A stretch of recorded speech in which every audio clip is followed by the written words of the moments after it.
next Sam Talk speaker is Kim Kropp of Moylan Kropp Retirement Planning in Omaha, Nebraska.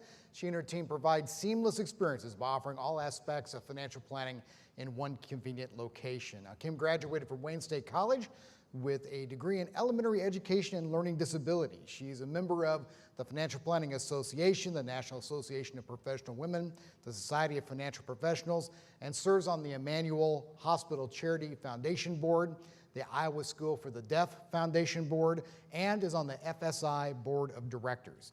She's married to her husband, Bob, and they have 2 children. Kim's greatest passion is people, helping, and serving others. Please welcome Kim Kropp. This is my fight song. Take back my life song. Prove I'm alright song. My power's turned on.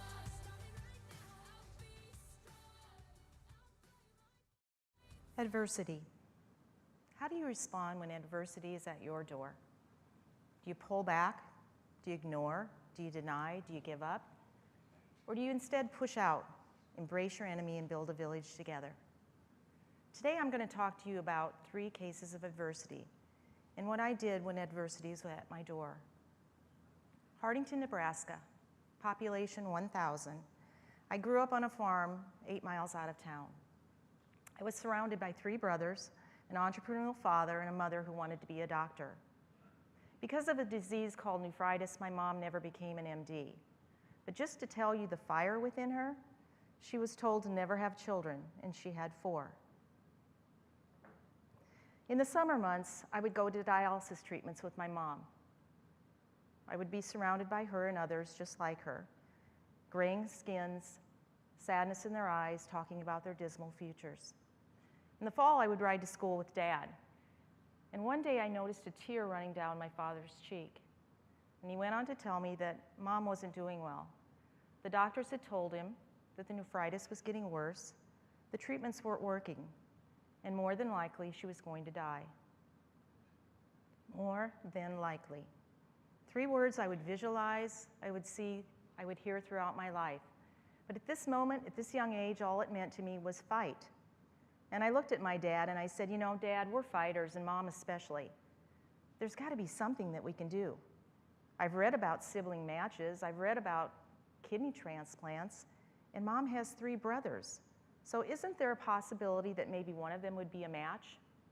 Well, sure enough, my dad embraced the enemy and so did Mom. And before I knew it, I faced adversity right there. Because what they discovered was that my Uncle Junior, my mom's baby brother, was actually a perfect match. And she went on to have one of the first kidney transplants in the state of Nebraska. Married 23 years. 7 years married at 23. 7 years of infertility. Our daughter Chelsea was born. 15 months later, Andrew was born, but Andrew wasn't like Chelsea. He didn't turn to his name. He didn't have her firm muscle tone. He didn't like to be touched. He didn't like to be held. And after 3 concerning visits to the doctor, we were told to take him to Boys Town National Institute. The morning came. My husband Bob and I wrapped up Andrew. We went to the hospital.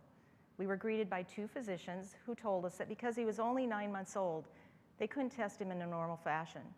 Instead, they would sedate him, place him in a dark room, map electrodes to the brain, and send sound impulses to determine if there was a hearing loss. To make a long story short, Bob and I entered that day thinking that we had a son with a slight hearing impairment. We left 6 hours later with a deaf son, a profoundly deaf son. And to put that in perspective, if a jet plane were sitting by Andrew, he would not hear anything. He would just feel the vibration of the plane. We were devastated. We were scared. But once we got through it, we pushed out and learned sign language as a family. Andrew got his first set of hearing aids. We pushed for one of the first cochlear implants in the state of Nebraska. All achieved, but all failed. Why? Well, I had a special education background, and I thought there was something much bigger going on, something called autism. But when I threw out the word autism 27 years ago, I was completely shut down. There's no way your son is autistic. That's how deaf people act. And then the words started being thrown out: sensorial integration, pervasive learning disorder. every word with the exception of autism. And finally, I was handed a book to read, and I was told that I would understand my child's syndrome. Well, I didn't get far, because I opened the book, and the first sentence of the first paragraph of the first page were those three words: more than likely, followed by, if you have a child with this syndrome, he or she will end up to be a juvenile delinquent. I closed the book. I never looked at it again. But I had read about a doctor in Australia because I had already exhausted my efforts in the United States. And I went to find this doctor in Australia. His name was Tony Atwood, world expert Asperger's syndrome, 25 years of experience. What he told me was that in 25 years, he'd had 2 cases where he saw the deafness and autism combination. He went on to tell me to never give up. He said, find your son's gift early because he has one, and embrace it. Again, educate yourself, educate your son, educate everyone around you, but don't ever give up, and build your village quickly. And that's what we did. 10 years of managing 2 bank brokerages with my former business partner, John. In 1996, we left the banking world, we joined Securities America and went out on our own. What I remember is a distinct Friday afternoon in our 6th year when John sneezed abruptly at his desk and was certain he had broken a couple ribs.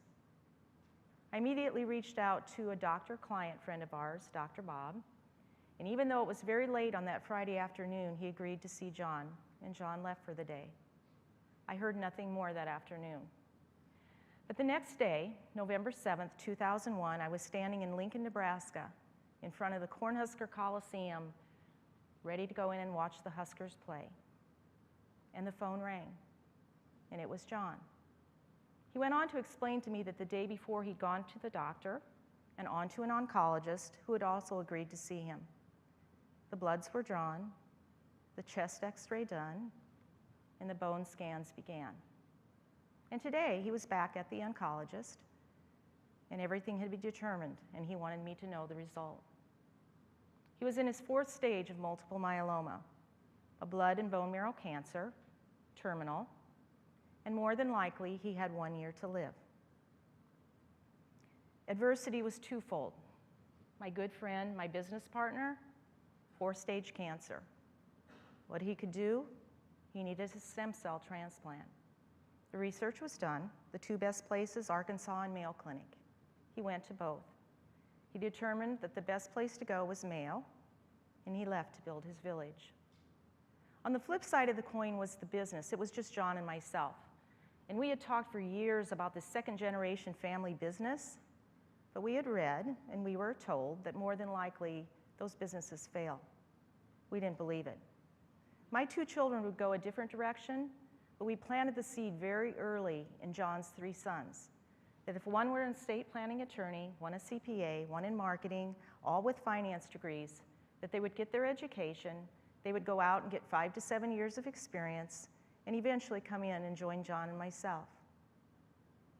But there was this more than likely out there, 1 year of life. And my human instinct told me that the education was key, but the 5 to 7 years of experience, not so much. It was more important that they get into the business and spend whatever time was left with their father.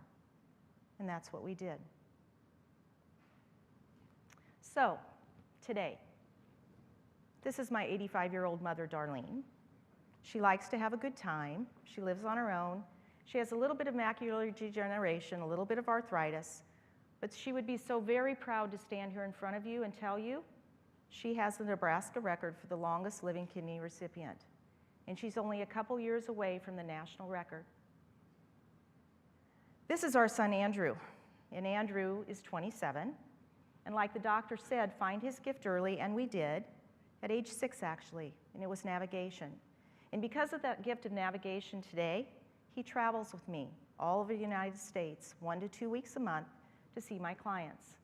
This is how it works. I give him a list of names and addresses the night before. He designs the routes, he memorizes them. We fly to our destination, we rent a car, and he drives me from appointment to appointment. I rarely look up. Why? Because I'm working on my next appointment, I'm calling the office, I'm calling a client, and truly, I trust him completely. But what I do remember are the 4 years of him signing to me daily, his contemplation of suicide. I do think about the 35 holes in our walls from him punching out of frustration. And I do remember the book that told me that my son was going to be a juvenile delinquent, when in reality, he's a navigational genius. Lesson to be learned: never, never give up. And then there is my business partners, Patrick, Sean, and Devin. Their dad did not live 1 year, he lived 11 years. And in the course of 11 years, he had 3 stem cell transplants. And when he arrived home from each transplant, he witnessed that another son had entered the business. As far as that more than likely second-generation family business is failing, well, that almost came to fruition. Why? My perspective now, after going through it all, is number one, nothing good comes easy. And there was 1 death, and there were 4 sets of baggage, and 4 sets of grieving that needed to be worked through. It was a rough 2 to 3 years, but we got through it. We just celebrated our 20th anniversary in February of this year, and today we're whole. Now, I promised you 3 cases of adversity, but I really have 1 more. And this one may be more important than all the other 3 combined. Why? Because it involves every one of you in this room. No one is spared. It will affect your businesses today, and certainly your businesses of the future. It's serious, and we all need to get involved. Lisa goes to see her financial advisor for retirement investment advice. She needs the advice to help her choose where to put her hard-earned savings. Fund A has lower costs and higher returns. It's best for Lisa. Fund B has higher costs and lower returns, so Lisa will earn less over her lifetime. Yet, Lisa's advisor directs her to Fund B, the worse option. Why? Because Fund B has backdoor payments. He does better, she does worse. This is what a conflict of interest looks like. Her financial advisor puts his financial interest ahead of hers. And right now, it could be happening to you. We can fix this. This is your money. It should be invested in your best interest.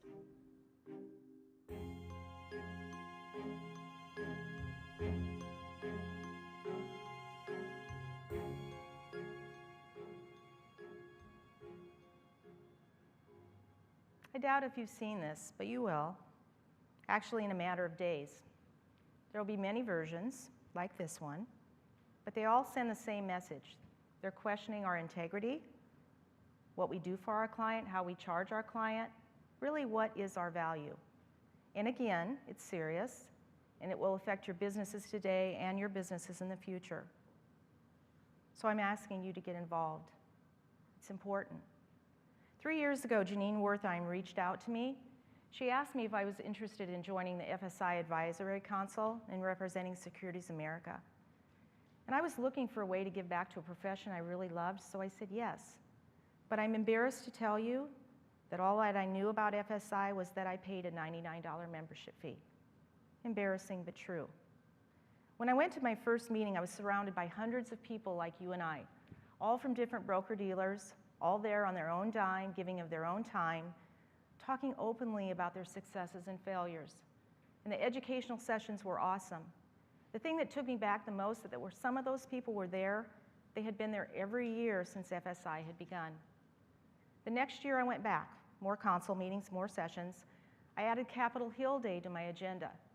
This time I was surrounded by people like you and I, but also FSI administrative staff who were there coaching us, preparing us for the next day. Meetings that they had set up with us face to face with our state representatives in the House and the Senate.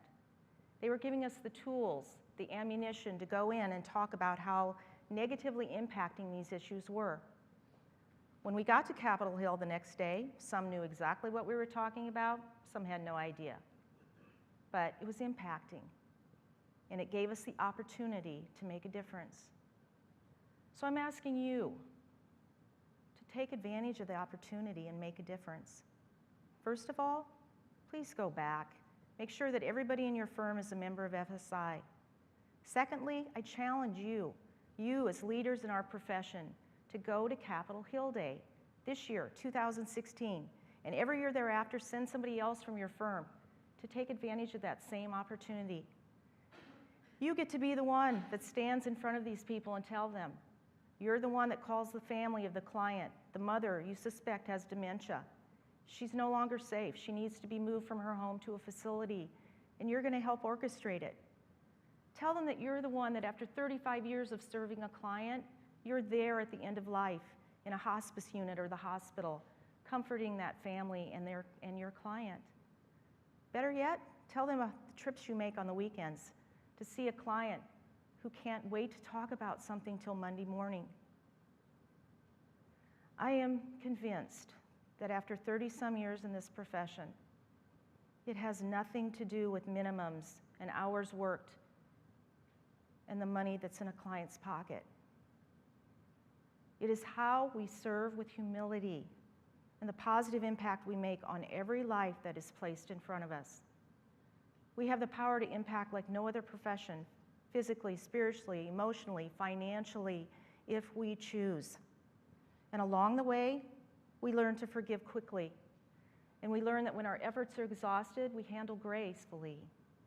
And we understand that successes and failures are equally important in this life.